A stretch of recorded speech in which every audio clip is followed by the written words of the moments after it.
Hello again, everybody, and welcome to our MPTV Coaches Show for this week. I'm Ryan Lindley, joined by Eric Myers, and to start things off, we always like to start with the highlights. Here's probably one of the bigger highlights we've had this year. Our Morton Marching Band, for the first time ever, grand champions at the Illinois State University competition. They've won Class 2A 17 straight years, but to win the whole thing is pretty significant. Yeah, it's a pretty amazing accomplishment there, and you actually had the opportunity to sit down this week with one of the directors, Craig Hatter, about their experience, right? We had the opportunity, a couple, 3-4 weeks ago to sit down with Mr. Gray and walk up the tower and get really hot and sweaty before school, getting that view, but maybe that app was what really helped them. But let's get this insight from, as you sat down with Mr. Hatter, and let's see what he has to say. Welcome back here on our MPTV Coaches Show. Ryan Lindley, now joined by Craig Hatter, our assistant band director here at Morton High School. And let me start with this. I mean, obviously we want to talk about Saturday, huge accomplishment, but just as season as a whole, how's it going?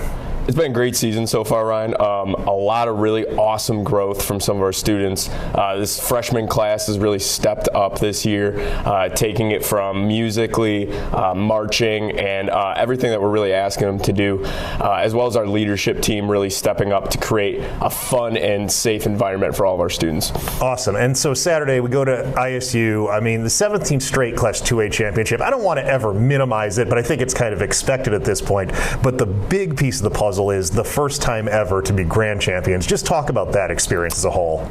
The experience was fantastic. Sitting in the back bleachers, kind of as the names were getting read off, and watching the students over to my right, and watching them kind of get more tense and tense as the names are going, and we get to the final three and third, second, and then kind of that realization that we kind of hit a point in the season where we can reach, say we hit the top of a mountain and reach that final goal there.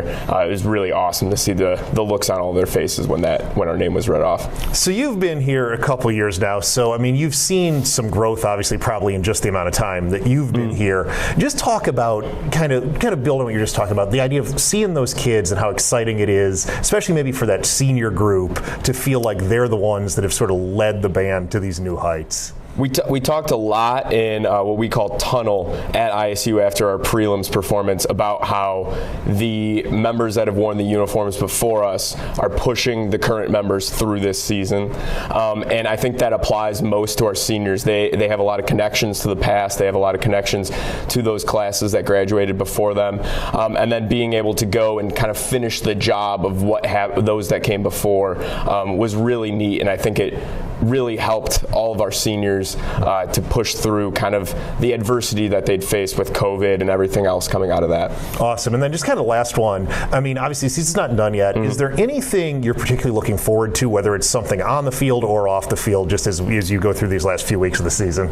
One of my favorite experiences is watching the freshmen walk into Lucas Oil for the first time. We can talk all we want about, this is Peyton Manning's house, this is where the Colts play, this is a professional NFL stadium. But when the students walk out of that tunnel and you look up and up and up, finally up to the grandstands, that look when they kind of see how big it is for the first time is really one of my favorite moments of the season. That's awesome. We wish you the best of luck the rest of the way, and congrats again. Like I said, I talked to a few of the kids, and I talked to Bob Hornsby, your drumline instructor, and basically the explanation was this is something that you've been waiting for a long time, so congratulations on getting there. Thank you.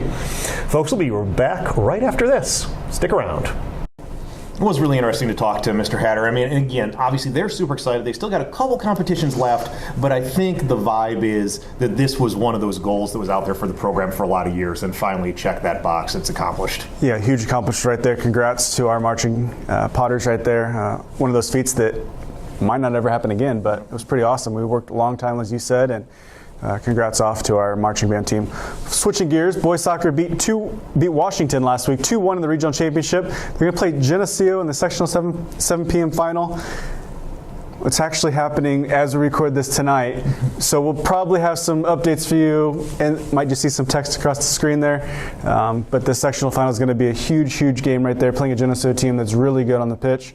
And if they win, they're going to get that opportunity to advance to play Notre Dame. So yeah, I mean, Potters did beat Geneseo earlier this year, so they're probably the favorites going into that game. So obviously, if they can pull off that win, anytime Morton and Notre Dame get together on a soccer pitch, it's a big deal. Yeah, and we've talked, Coach DeLong several times this semester already about, what's happening, all the hard draws that they've had right here, and it's just another perseverance winning these games, game in, game out. It's tough, and soccer Potters are doing it right here. Yeah, and if they do win, I mean, the one positive is you get through a really tough sectional. It actually makes super sectional and that road to state maybe just a little bit easier. And we got like a little bit easier. Switching gears again, girls swim and dive. Macy Schmidgall was a conference champion in diving in this week's past Mid-Illini conference meet. She also set a personal record in the competition there, so hats off to our swim and dive team.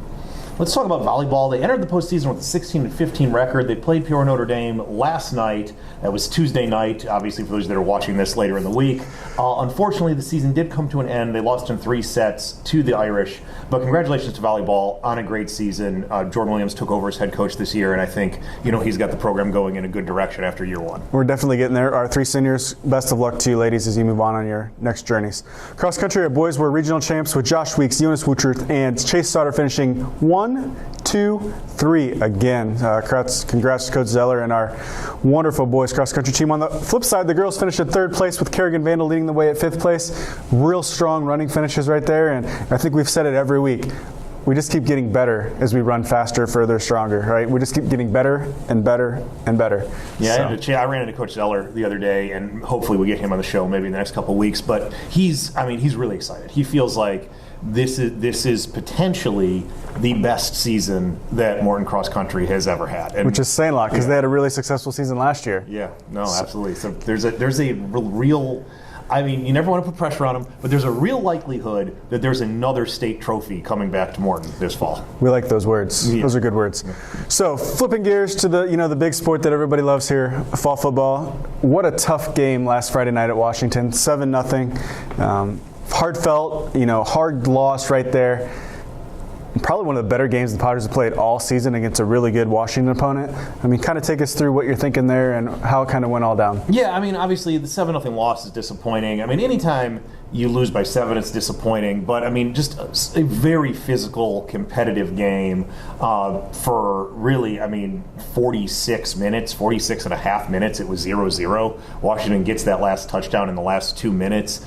And, I mean, credit to them. They were really relentless. But credit also to our defense that was on the field basically double the amount of time. Mm-hmm. And so, I mean, you probably would say at a certain point, eventually, if one team runs 70-plus plays and the other team, unfortunately for us, we only ran, I believe, 38, it's going to wear down eventually. And so Washington gets that last score. But, in many ways, it's probably the best defensive game we've played all year. I mean, it was, a defensive game, 100%. I had the ability to watch via MPTV and from the comfort of my living room, which is kind of a unique situation that we have here. So, obviously, if you want to watch MPTV, you can subscribe to our YouTube channel as well as NFHS Network as we prepare for our fall or winter seasons.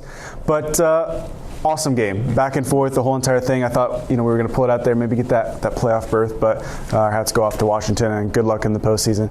So, what kind of key senior departures do we have looking forward? Who's going where? What are they going to do? Yeah, I think we got obviously a lot of guys that are significant losses. I mean, you look at somebody like Ian Mutchler on the offensive line, Braden McMillan also on the offensive line, Josh Hitz. I mean, you just keep going down our entire offensive line except for Dennis Dracob will not be back next year. Andrew Hummel is another guy that played 3 years, at least almost 3 full years as a starter, 2.5 years as a starter, basically. So, Blake Shoemaker, Michael Wong. We could go down the list. There's a lot of guys, and especially that last group, Hummel, Mutchler, Wong, Shoemaker. These were guys that were 3-year starters. So they're going to be hard to replace. Carl Whitaker in the backfield, another one that's going to be hard to replace. So, I could go down the list. Connor Hines, another great example. And Connor, again, another guy that saw a lot of time. Maybe not a starter right away sophomore year, but another guy that had varsity experience for 3 years. So, you look at that and you go, man, that's going to be tough. There are a lot of guys on their way out. But at the same time, I think one positive to this year was there were a lot of juniors that found their way into the lineup, whether starting or whether in key reserve roles. And maybe even though the 4-5 record is disappointing, maybe it's also motivational for those juniors who are coming back to try to flip that record around and be 5-4, 6-3, or something like that. Yeah, and they're in a very unique position, right, where they've seen some postseason success as the underclass levels, seeing what happens. You know, we had our legendary running back Seth Glatz, and then this year getting so close, but just falling a little bit short there. So hopefully, as you said, that'll pop up and have some new guys return and take that next level in their games or put in that off-season work that is super important that a lot of people overlook. Sometimes the off-season is more important than the actual in-season. So with all the people leaving, and thank you for 4 awesome years of football, guys, those of you guys who are leaving.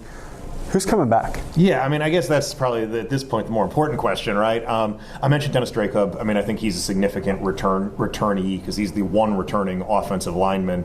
On the defensive line, you know, we graduate almost everybody on the defensive line. Somebody like Chase Greffey is gone. I mentioned Brady McMillan on the offensive side. Muchler also played on the defensive side. The one guy back is Nick Steiter. I think he is a very significant returnee, somebody that can help, you know, sort of anchor the defensive side of the ball. And then just one level back of him, Noah Losi, who is really the most significant as far as like most experienced returnee. So, I mean, you look at that group of Dennis, Noah, and Nick, and then throw in Jude Hart at quarterback, and they're going to have to be leaders going into the offseason. And Brett Michael. Yeah. So you got a little bit of offensive coming back and some defensive. So not quite I wouldn't call it a rebuild. We have a lot of guys who got a lot of experience, got to put it all together and have some other guys step up to that plate there as we look forward to a year, that opening weekend. Yeah. So it should be good times. It'll be, you know, and the funny thing is, right, we sit here and we start to think, you know, oh my gosh, it's so long away. But in reality, it'll be August 2023 before we know it. I mean, it's really only 9 months away, which is kind of crazy when we think about it. And thinking not that far away is, you should mark your calendars. So Friday, 11/18, so November 18th is going to be Cherry and Gray Night that we celebrate our winter sports here. Girls basketball, boys basketball, and wrestling. Men's basketball's first game is actually going to be Tuesday, November 22nd at home versus Altamont.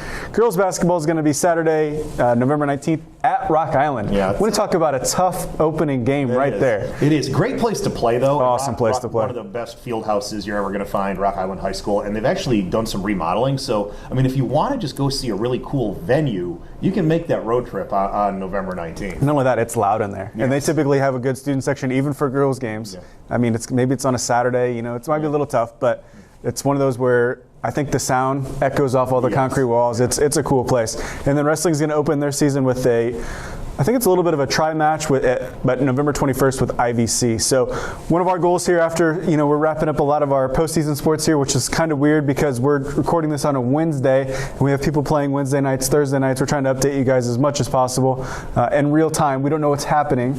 So we're going to try to bring you some look ahead, let's say, for girls basketball, boys basketball, and wrestling here in the coming weeks. Might take a week or two off, but we would also give you some behind-the-scenes looks into some of the, let's say, lesser-known individuals that help out our athletic programs here at Morton School. Yeah, absolutely. We're excited about it, folks. So obviously make sure, you know, if you're not a regular viewer and you like what you saw today, make sure you like, share, subscribe, all those things. And as always, for Eric Myers, I'm Ryan Lindley. Goodbye, everybody.